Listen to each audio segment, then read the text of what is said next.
What's up, people? Just coming on today to talk about a story I had when I was a martial arts instructor. By the time when I went to this just martial arts seminar, right? I would go to them periodically, just so I could expand my knowledge and see what was available, what was offered, and to get a different perspective on things. Because people do see things differently based on situations. So, I was always open to that just so I could expand my knowledge so I could, provide the best for my students.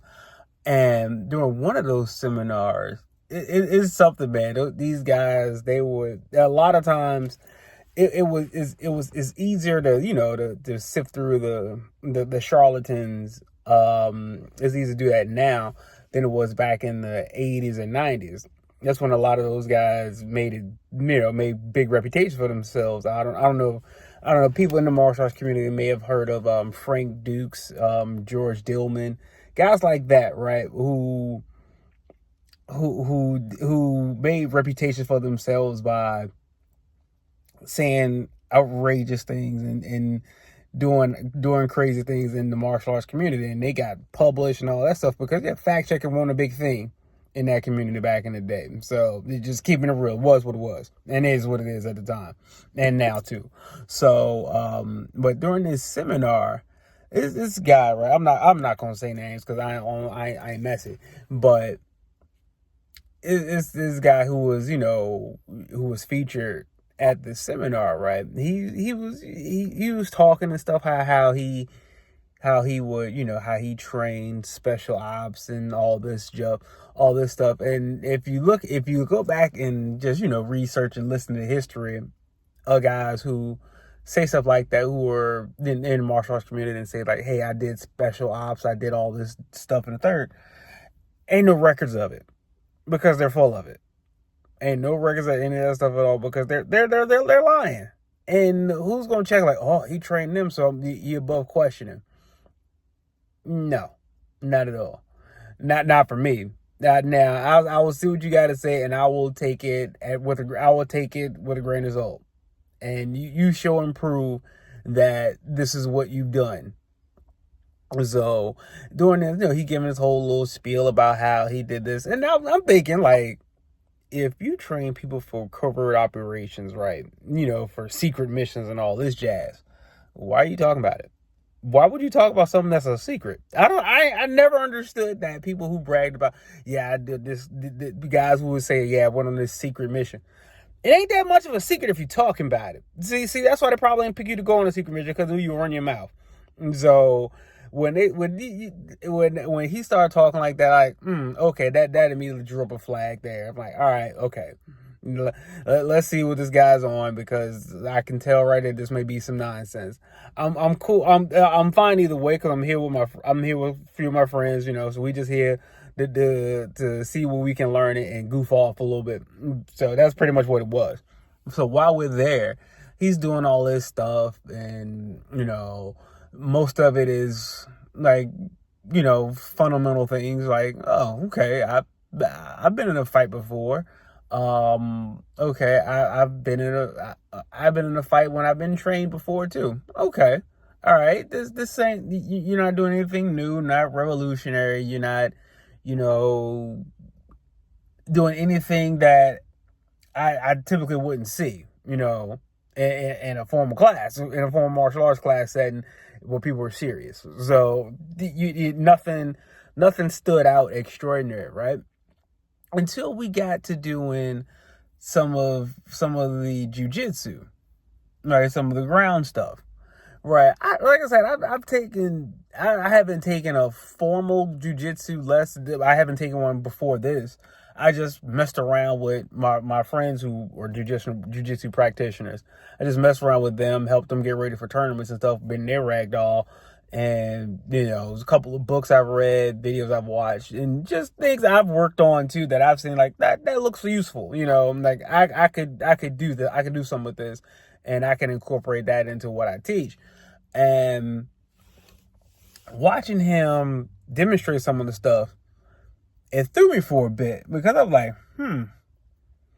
I don't think you've done this enough to be showing anyone how to do it.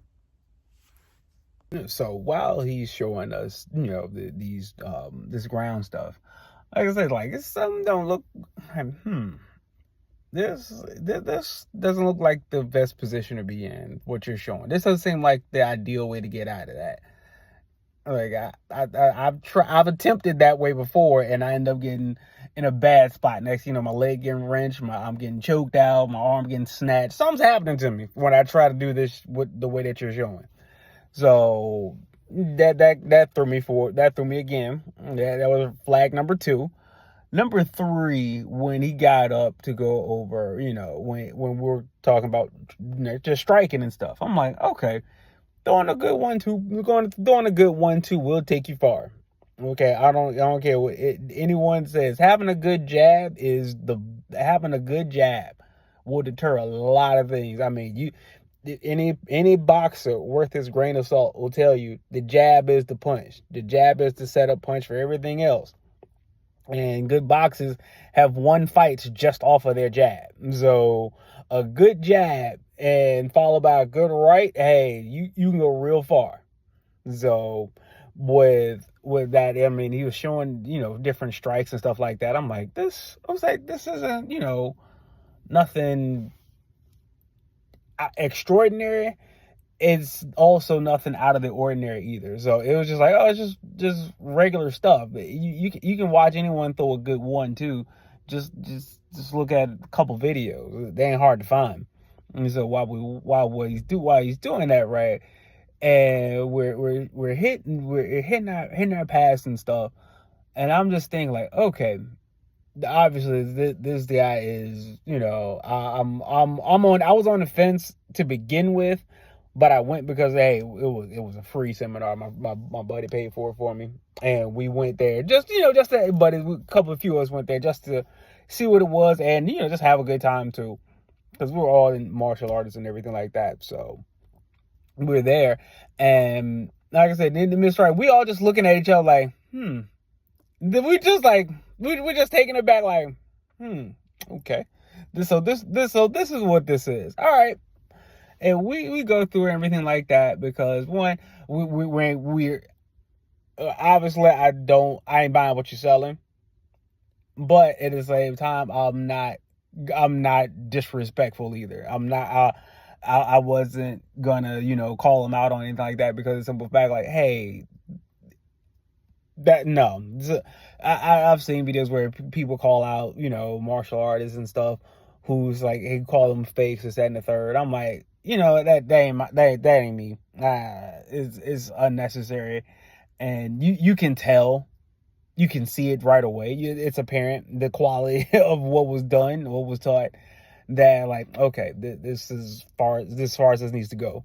But while we're there, we're doing our striking and stuff like that. It is apparent that this is pretty much, this pretty much just us a hangout session, because we ain't gonna learn nothing important here. We ain't gonna pick up no bad habits. We're just gonna have a good time and refine what we know for ourselves. And that's what we end up doing with that seminar. We end up just laughing and joking, have a good time with each other, and working on some things that we want to improve ourselves. So even in the midst of us getting hoodwinked, in a manner of speaking, by this guy, we still found the positive in it and learned something from it. So in this situation, this can be a learning situation, whether it's whether good, bad, or indifferent. It can still be a learning situation as long as you look at it the right way. And when it comes to people who said that, who make extraordinary claims about, hey, I did this, I did that, I did the third. Okay, fine. If you did it, you did it. Cool. Don't try to teach people something that you've never done before, though. You haven't experienced before. Even if you've experienced it before, you got to know yourself to know that maybe I may have experienced this, but I may not be the best teacher for it. And that's fine. Some people aren't good teachers. The best, you've seen it before too. The best boxers aren't necessarily the best, boxing coaches. It's just what that is. Sometimes teaching doesn't translate from people who actually do it well. So I've seen that plenty of times too. People can do something extraordinary well. They can't teach how to do it. They just have that natural ability and they can't quite explain it, and that's fine too. But anytime you do something like that, or you involve a seminar, any kind of seminar for that matter, do your research on the people before you spend your money, your time, because make sure it's worth it for you, and they're not just trying to get over on you and sell you a bad bill of goods.